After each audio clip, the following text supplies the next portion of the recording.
How's it going? This is Hoiman, and today we're taking a look at the S.H.Figuarts Shinkocchou Kamen Kuuga figure. Man, that's a mouthful. So for the packaging, you have a nice display of the figure for the front. Looks really nice, has a nice effect over it. And then on the side, you have the name of the character, and it's embossed in nice silver letters. For the bottom and the top, you have the Figuarts logo, and then for the back, you have various pictures of the figure, as well as some legal stuff. And the box overall has a really nice texturing feel, feels very premium, very similar to a box for a mobile phone. So to open the box, just lift open the front cover. And then inside, you first get some instructions. And then the figure inside comes in 2 slates. So one for the figure, and then second for the accessories. And then you just lift open the front cover. And there's the figure all together with its accessories. So first you do get some instructions showing what the figure comes with and how to operate the accessories.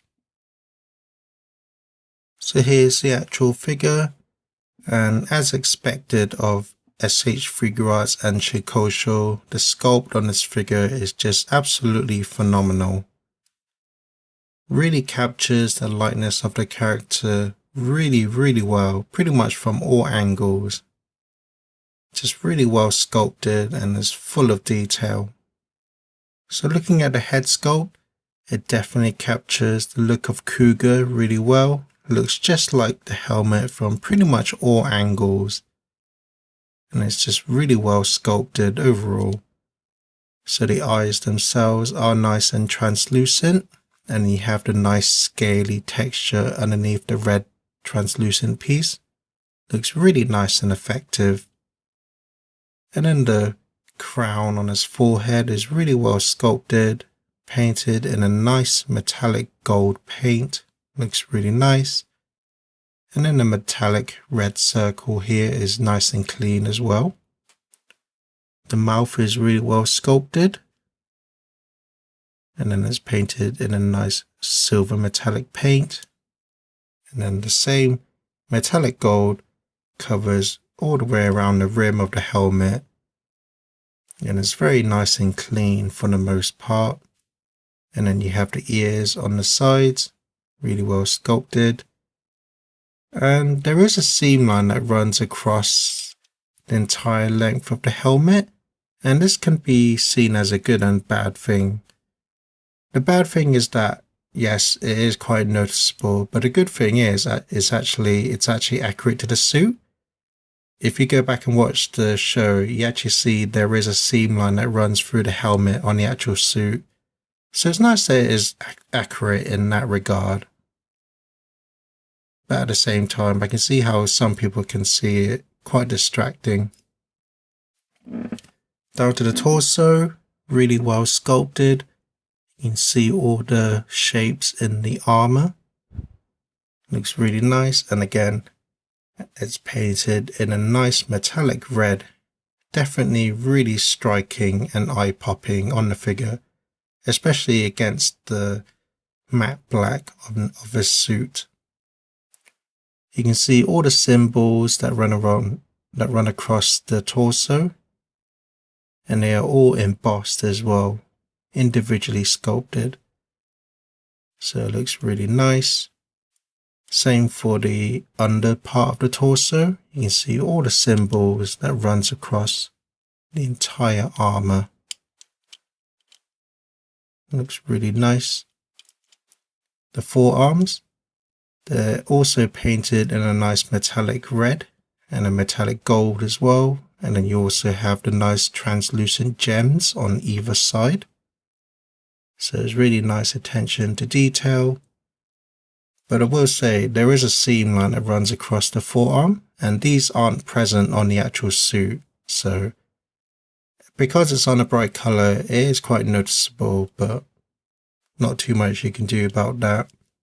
And then there's a seam line that runs across the arm as well, but because it's on a matte black, it's not as noticeable. For the hands, really nicely sculpted. The same metallic red continues on the hand as well. Now we move down to the belt, just full of detail. Definitely captures the lightness of the belt really well from the show. And it's painted in a nice silver metallic paint. And then you have the symbols on either side as well, which is actually sculpted in. And it's really nicely painted as well. And then the actual belt, just lots of detail going on. It's all sculpted in the buttons. And then all the paintwork is very nice and clean as well. And then for the middle part, you have a nice translucent red piece. Definitely really effective and eye-catching. And you can see around the red as well, you can see all the symbols that are individually sculpted in there as well. Just a lot of detail in such a small belt. Down to the legs, like I said, it's pretty much molded in a nice black plastic and it has a nice matte finish. But they do have the seam line that runs down the length of the legs. But again, because it's on a black, it's not super noticeable. And then you have the nice knee pads, really well sculpted. Nice use of the metallic paints again. Same for the cuffs around his ankles. Again, you have the nice translucent parts on either side. It looks nice and effective. And then the shoes are really well sculpted with all the rivets around. And then even the soles of the shoes is sculpted as well. So in terms of sculpt, this is definitely a very accurate looking figure of Kuuga. So for articulation, the neck is on a double ball joint. So he can look down about that much, look up that much. You can tilt his head side to side as well as twist. For the shoulders, it's on a ball joint that's connected deep into a socket into the torso. So you can really move his arm about however you like. And there's even a part here that cups around the joint, so it really hides it well. But you still get a lot of range. And then the shoulder itself is on a hinge, so you can bring his arm out to the side. And then you can bring his arm forward as well as back. And then the shoulder pad itself is on a hinge that's connected to a ball joint for the shoulder armor. So you can really move that however you like, and it really gets out of the way for articulation.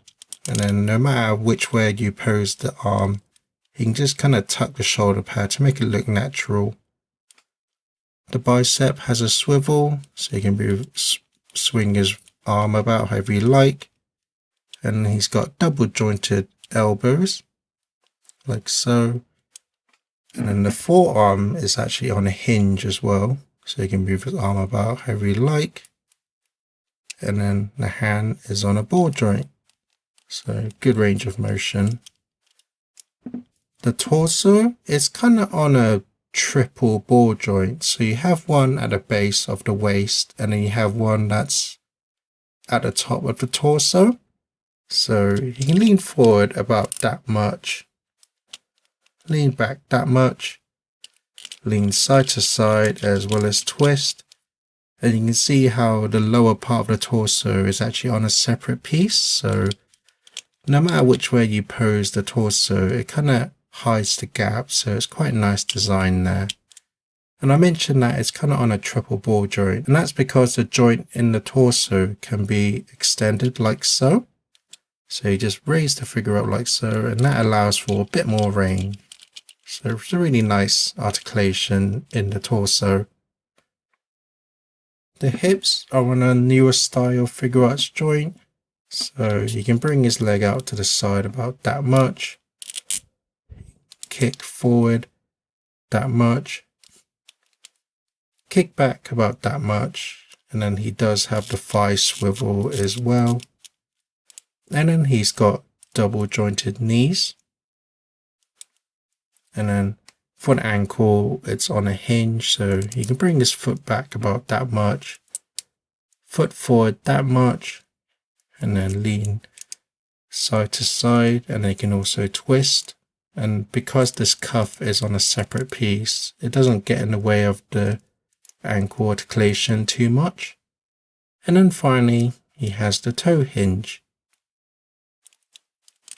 So for articulation, you can definitely should be able to get all the poses you'd want Kuuga to do. And because of the engineering in the joints, he's got a really good range of motion, so you shouldn't have any trouble getting the pose you want. But that's the figure. Let's take a look at the accessories. So for hands, he comes with a pair of fists and then various different hands. So you got 2 henshin hands, 2 open palmed hands, 2 relaxed hands, and 1 thumbs up hand. So my final thoughts are, if you're a fan of Kamen Rider Kuuga or just really nice looking figures in general, then I highly recommend this figure. And because it's a Shinkocchou figure, it's definitely captured the likeness of the character really well. It looks like the figure pretty much just came up straight out of the show. And the likeness to the character is just really accurate. He's a bit light on the accessories, but I don't think it's too much of a problem. And I will say, I used to have the original Figuarts release of Kuuga. I no longer have it now, but just from memory alone, I can say that this figure is definitely a huge improvement over the old figure. In terms of sculpt, likeness, and articulation, it's just overall a massive improvement. I think my only downside to the figure is probably the seam lines that you can see on the figure. The one on the helmet doesn't bother me too much since it's accurate to the suit. But the seam lines that run down his arms, his legs, and his forearms might be a bit detracting for some people. But I think overall, those are quite not that noticeable. And all the positives of this figure definitely outweigh the negatives. So overall, again, if you're a fan of the character or the show, then I can highly recommend this figure. Because he is a Shinkocchou figure, he is quite on the pricier side. But like I said, if you're a fan of the character, then I'm sure you won't be disappointed with the purchase. But that's my review. Thank you for watching and enjoy some pictures.